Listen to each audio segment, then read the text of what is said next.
Manufacturing ಇಂಡಸ್ಟ್ರಿಗಳ ಮೇಲೆ depend ಆಗಿರುವಂತವ್ರ ಪರಿಸ್ಥಿತಿ ಏನು ಈಗ ಹೇಳ್ತಾ ಇದ್ರೆ ಅಂತ. ಇನ್ ಮುಂದೆ ಬಾಟಲ್ ಕ್ಯಾನ್ಗಳಲ್ಲಿ ಪೆಟ್ರೋಲ್ ಅನ್ನ ನೀಡುವಂತಿಲ್ಲ.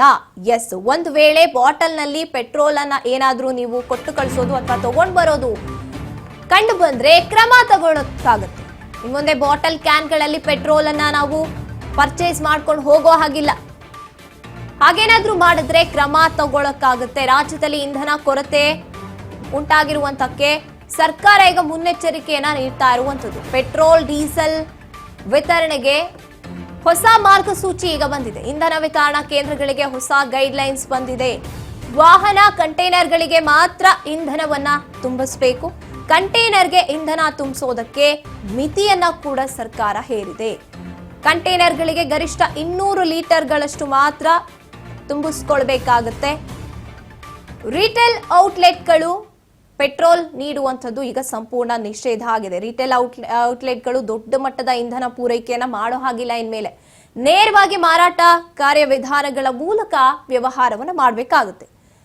ಏನಾದ್ರೂ ರೂಲ್ ಬ್ರೇಕ್ ಮಾಡಿ ಬಲ್ಕ್ ಮಾರಾಟ ಮಾಡಿದ್ರೆ ಗಂಭೀರವಾದಂತಹ ಕ್ರಮವನ್ನ ಕೈಗೊಳ್ಳಲಾಗುತ್ತೆ. ಕೃಷಿ ಚಟುವಟಿಕೆ, ಜಲಚರ ಸಾಗಾಣಿಕೆಗೆ ಈ ರೀತಿಯಾಗಿ ವಾಹನಗಳನ್ನ ಅಧಿಕೃತವಾಗಿ ಏನು ಕಂಟೈನರ್ಗಳಿಗೆ ಮಾತ್ರ ಇಂಧನವನ್ನ ತುಂಬಿಸಬೇಕು. ಗರಿಷ್ಠ 200 ಲೀಟರ್ ಅಷ್ಟೇ. ಅಲ್ಲೂ ಕೂಡ ವಾಟರ್ ಕ್ಯಾನ್ಗಳಲ್ಲಿ ಅಥವಾ ಎಕ್ಸ್ಟ್ರಾ ಏನಾದ್ರೂ ತುಂಬಿಕೊಂಡು ಹೋಗುವಂಥದ್ದು ಪೆಟ್ರೋಲ್ ಡೀಸೆಲ್ ಅನ್ನ, ಇದಕ್ಕೆಲ್ಲದಕ್ಕೂ ಕೂಡ ಹೊಸ ಮಾರ್ಗಸೂಚಿಯನ್ನ ಈಗ ಸರ್ಕಾರ ತರ್ತಾ ಇರುವಂಥದ್ದು. ನಿಯಮ ಏನಾದ್ರೂ ಉಲ್ಲಂಘನೆ ಆದ್ರೆ, ಬಲ್ಕ್ ಮಾರಾಟ ಮಾಡೋದು ಗೊತ್ತಾದ್ರೆ ಅದಕ್ಕೆ ಗಂಭೀರವಾದಂತಹ ಒಂದು ರೀತಿಯಾದಂತಹ ಶಿಕ್ಷೆಯನ್ನ ಅನುಭವಿಸಬೇಕಾಗುತ್ತೆ. ಪೆಟ್ರೋಲ್ ಬಂಕ್ ಮಾಲೀಕರಾಗಿರಬಹುದು, ಯಾರು ತಗೊಂಡು ಹೋಗ್ತಾ ಇರ್ತಾರೆ ಅವರಾಗಿರ್ಬಹುದು. ಇದು ಹೊಸ ಮಾರ್ಗಸೂಚಿ. ಕಂಟೈನರ್ಗಳಿಗೆ 200 ಲೀಟರ್ ಮ್ಯಾಕ್ಸಿಮಮ್, ಮಿನಿಮಮ್ ಒಟ್ಟಾರೆಯಾಗಿ, ಅದಕ್ಕಿಂತ ಹೆಚ್ಚು ಆಗಬಾರದು.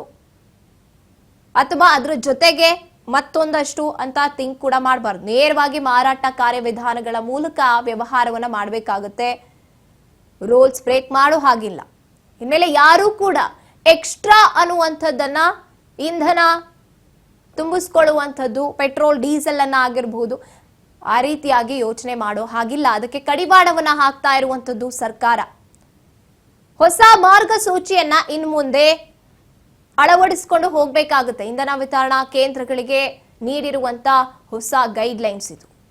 ರಿಟೇಲ್ ಔಟ್ಲೆಟ್ಗಳು ದೊಡ್ಡ ಮಟ್ಟದ ಇಂಧನವನ್ನ ಏನಾದ್ರೂ ಮಾರಾಟ ಮಾಡುವಂಥದ್ದು, ಸೇಲ್ ಮಾಡುವಂಥದ್ದು ಗೊತ್ತಾದ್ರೆ, ಅದಕ್ಕೆ ನಿಯಮ ಉಲ್ಲಂಘನೆ ಆಗಿದೆ ಅಂತ ಏನಾದ್ರೂ ಗೊತ್ತಾದ್ರೆ, ಬಲ್ಕ್ ಮಾರಾಟ ನಡೀತಾ ಇದೆ ಗೊತ್ತಿಲ್ಲದೆ ಈ ರೀತಿಯಾಗಿ ಏನಾದ್ರೂ ಮಾಹಿತಿ ಬಂತು ಅಂದ್ರೆ ಅಧಿಕಾರಿಗಳು ಇದಕ್ಕೆ ಕಟ್ಟುನಿಟ್ಟಿನ ಒಂದು ಕ್ರಮವನ್ನ ಕೈಗೊಳ್ತಾರೆ. ಬಾಟಲ್ನಲ್ಲಿ ಪೆಟ್ರೋಲ್ ಕೊಟ್ರೆ, ಬಲ್ಕ್ ನಲ್ಲಿ ಮಾರಾಟ ಮಾಡಿದ್ರೆ, 200 ಲೀಟರ್ಗಿಂತ ಹೆಚ್ಚಾಗಿ ಏನಾದ್ರೂ ತುಂಬಿಸ್ಕೊಂಡು ಹೋಗ್ತಾ ಇದೆ ವಾಹನಗಳು ಅಂತ ಗೊತ್ತಾಯ್ತು ಅಂದ್ರೆ ಅದಕ್ಕೆ ಕ್ರಮ ಕೈಗೊಳ್ಳಲಾಗುತ್ತೆ.